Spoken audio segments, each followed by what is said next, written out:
Usually when I walk into an office, let's say a really nice high-end corporate headquarters, I'm looking at the view, Hmm. maybe checking out the coffee machine. I see a chair, a desk, a conference table, and my brain just registers furniture.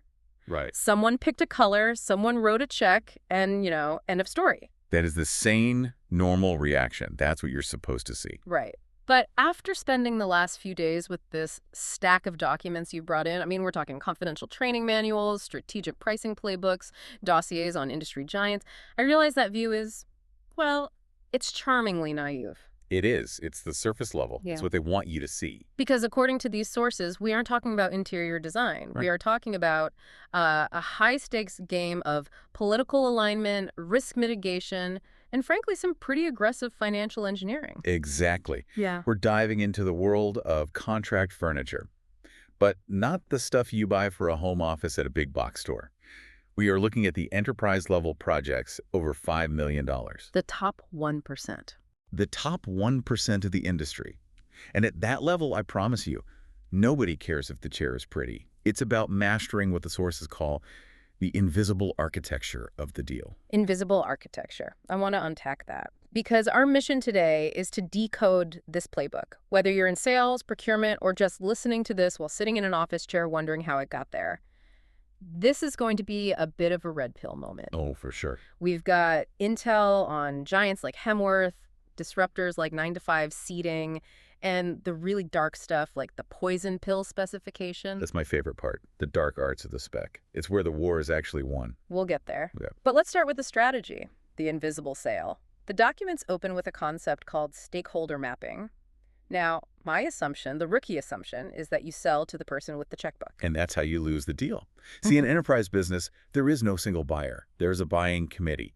And the friction comes from the fact that everyone on that committee is speaking a completely different language. They have different incentives. Totally different incentives, and they often don't like each other very much. So walk me through the map. Who are the actual players we need to worry about? Okay, so at the top, you've got the C-suite, the CEO or CFO. The sources are incredibly blunt here.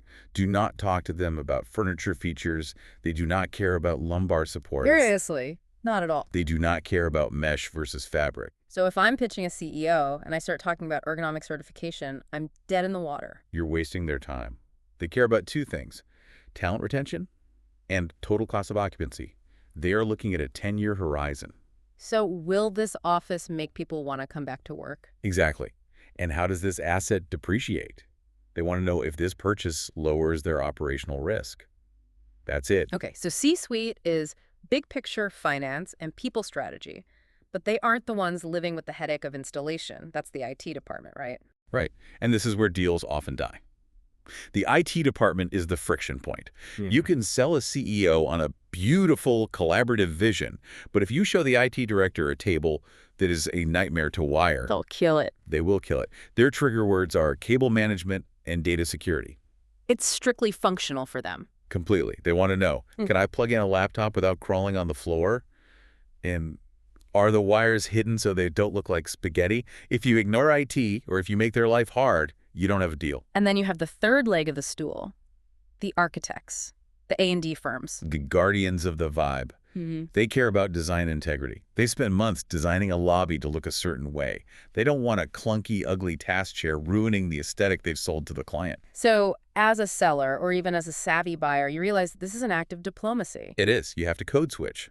You speak ROI to the CFO, cabling capacity to IT, and aesthetics to the architect. And if you line all three, Then you get the holy grail, yeah. the MYA. The multi-year agreement. The documents highlight this as the primary goal for any major manufacturer. But reading between the lines, an MIA isn't really about giving the client a discount, is it? No. I mean, that's how it's sold. Yeah. Sign with us for 3 years, we'll give you 50% off list price.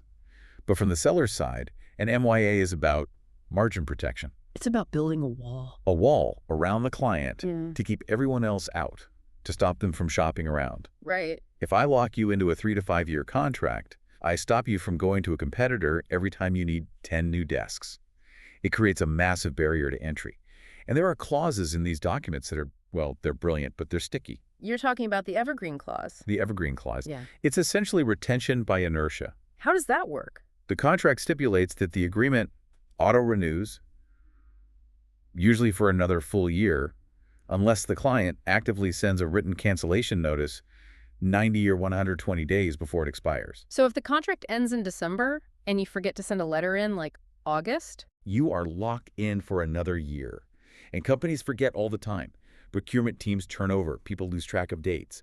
It forces the client to make an incredibly active, organized effort to leave. And even if they want to leave, the sources mention volume rebate tiers. These sound like the golden handcuffs. That's exactly what they are. It gamifies the spending. The structure is usually something like if you spend $1 million, you get a 5% rebate check back. But if you hit $3 million, that jumps to 7%.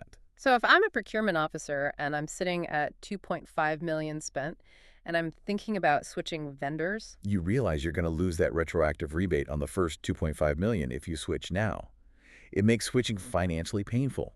It aligns your personal incentive looking good by getting that rebate check back with staying loyal. Diabolically smart. speaking of scale, the documents spend a lot of time warning about national rollouts, specifically the nightmare of decentralized execution. This is the horror story. You're a company with 20 offices in 20 cities. If you let every local office manager handle their own furniture, you get chaos.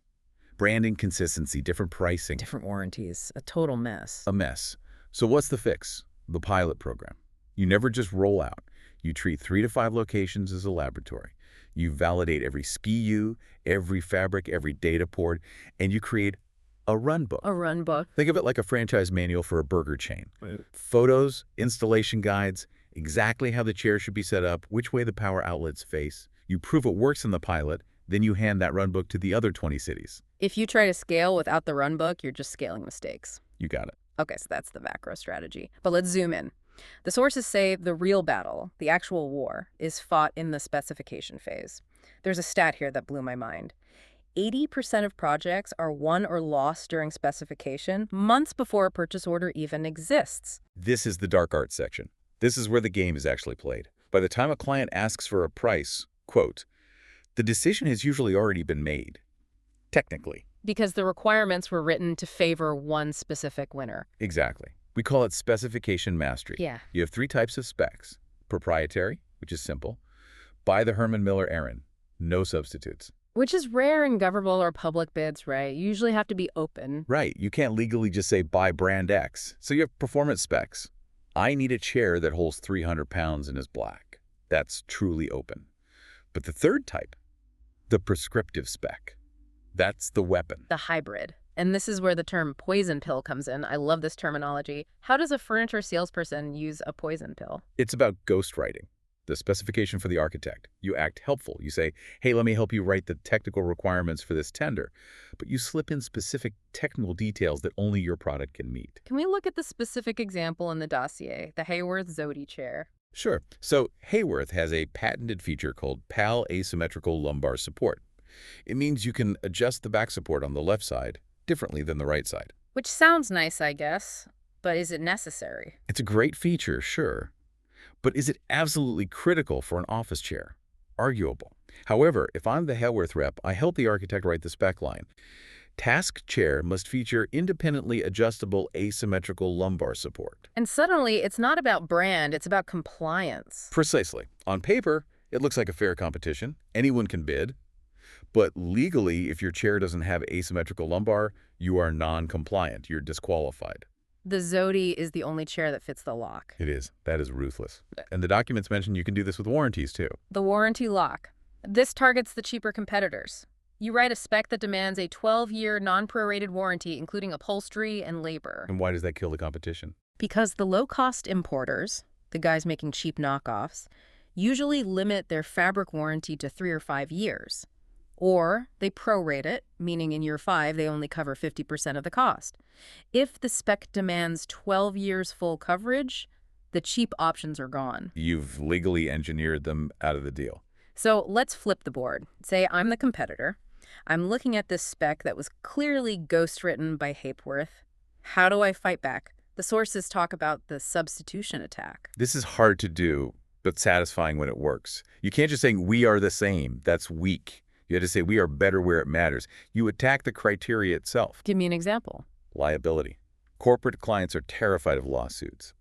So if the spec asks for a standard 300-pound weight capacity, you come in with a chair rated for 350 or 400 pounds. And you go to the client. You go to the client and say, hey, our product lowers your liability risk for a wider range of body types. Why would you accept a lower safety standard just to keep that other brand's lumbar feature? You force the architect to defend the poison pill. Exactly. Why is that lumbar adjustment worth more to you than the safety rating? It puts them on the defensive. Or you use the value engineer, the VE, The money play. the classic money play. You propose a product that meets the performance metrics. Maybe it looks slightly different. But you show a $15,000 or $50,000 savings. Now the architect has to justify to the CFO why aesthetics are worth $50K. That is a very hard conversation to win in a boardroom. It's financial leverage versus design leverage. Let's talk about the specific companies playing this game. The dossiers break them down into giants, challengers, and specialists. Let's start with the giant, Well, Hallworth is a fascinating case study because of their structure. They are the largest private, family-owned player in the industry. which differentiates them from, say, Miller-Knoll or Steelcase. Huge difference. Miller-Knoll and Steelcase are public. They answer to Wall Street.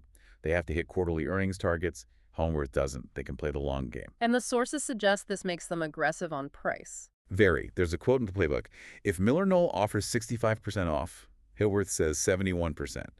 They will use their private status to undercut the public companies who have to protect their margins to keep their stock price up. Hayworth can bleed a little bit longer. To win the market share? Absolutely. Mm. They also seem to have a lifestyle advantage. They own Poltrona Frau. And Casina.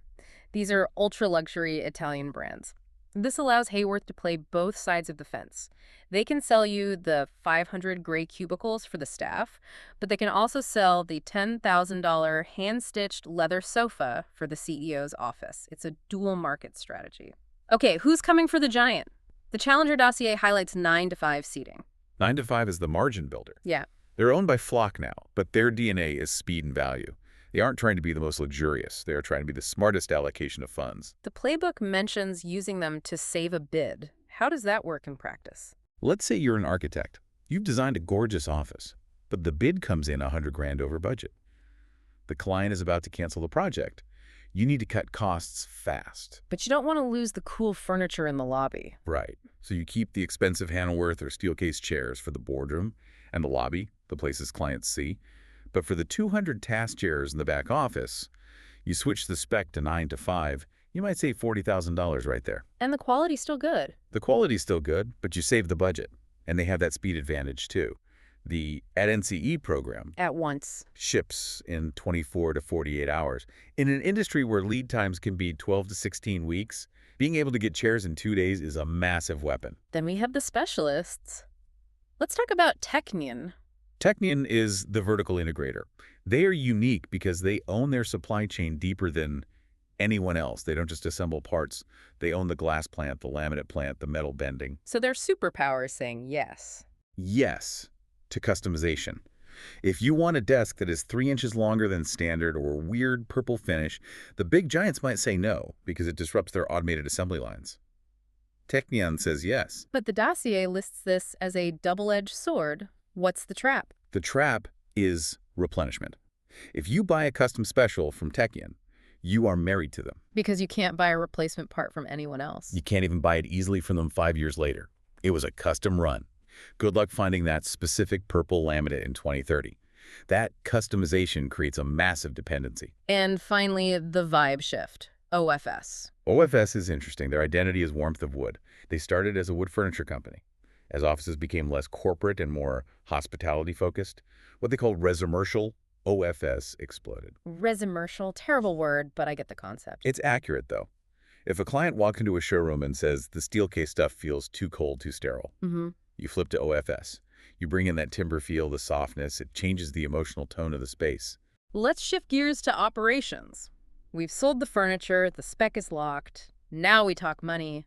The deal desk. This sounds like where the math actually happens. The deal desk is the brain of the operation. Its job is to stop the race to the bottom.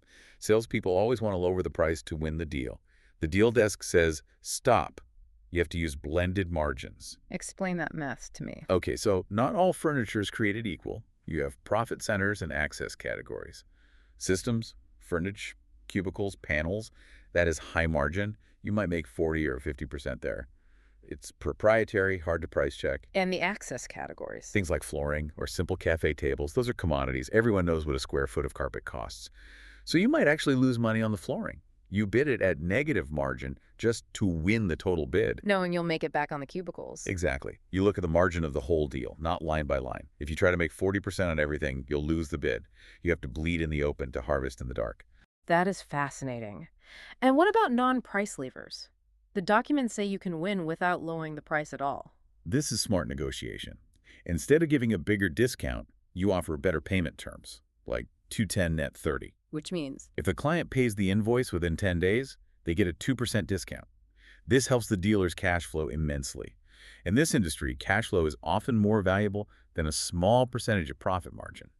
You're using time as currency. Now, once a deal is signed, project management kicks in, and the sources describe elite project management not as a service, but as a profit protector. Absolutely. Bad PM work destroys profit. If you have to send a crew back to the site 3 times to fix mistakes, your margin is gone. The elite teams use protocols to prevent this. My favorite is the blue tape party. The name implies fun, but I suspect it's not. It's a ritual. The project manager walks the site before the client ever sees it. They take a roll of blue painter's tape and they tag every scratch, every ding, every misalignment on the furniture. So they fix it before the client even knows it's broken. That's the key. If a client walks in and sees a scratch, they lose confidence. They start looking for other problems. If you blue tape it yourself, you fix it, clean it, and the client walks into perfection. The goal is a punch list rate of less than 1.5%. And then there's the white glove morning. That's day one. The employees are moving in. The dealer has a technician on site, but they aren't in construction gear. They're in a nice polo shirt. Their sole job is to walk around and help executives adjust their chairs. Here's how you lower the armrest. Simple stuff, but it prevents user error complaints. If an executive doesn't know how to work the tension knob, they don't think, I don't know how to use this. They think, this chair is broken, or this chair is cheap. The white glove tech prevents that perception from ever forming. It's entirely psychological. You're managing the user's competence. Correct. Let's get technical for a minute. Materials. There is a section here debunking the double rub myth. Now, I always thought more double rubs meant better fabric. 100,000 double rubs is the gold standard, right? That is the biggest myth in textiles. It is marketing theater. Really? For commercial office, 50,000 double rubs is more than sufficient. Anything over that doesn't actually add lifespan. The fabric isn't going to fail because someone rubbed it 100,000 times. It's going to fail because of seam slippage or pilling or UV fading. You're just burning money. Just burning money. So what should we be looking for instead? What's the new gold standard? The new king is silicone, like momentum silica. Why silicone? It's chemically superior. It's inherently stain resistant. You can clean it with bleach. And unlike vinyl, which contains plasticizers that dry out and crack over time, silicone is stable.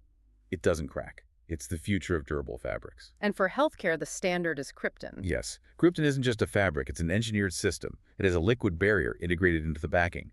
Nothing gets through it. If you spill coffee, it stays on top.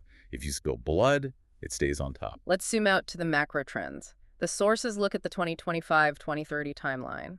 The office itself is in crisis. It is. It's a structural shift.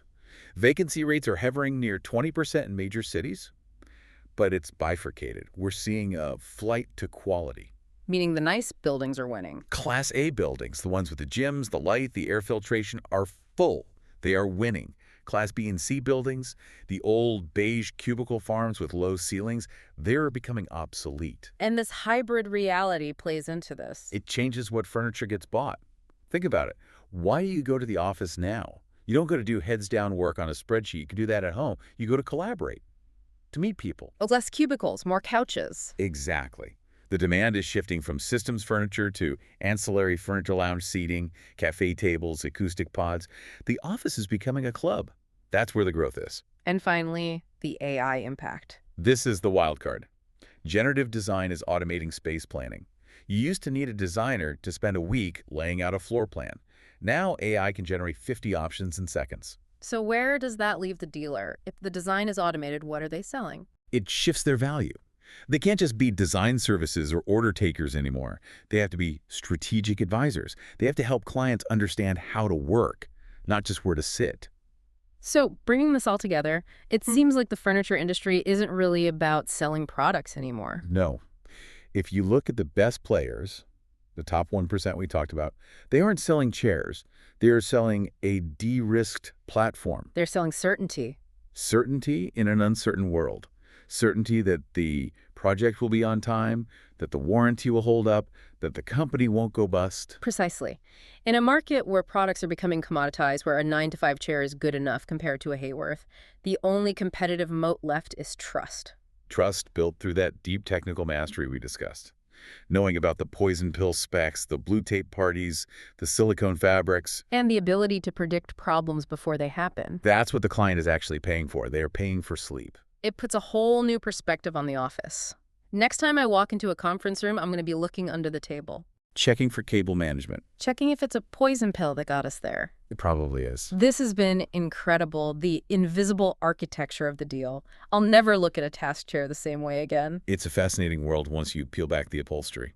For our listeners, think about your own workspace. Is it a Class A collaboration hub or a Class C relic? And who ghost wrote the spec to put you there? Thanks for listening to The Deep Dive. We'll see you on the next one.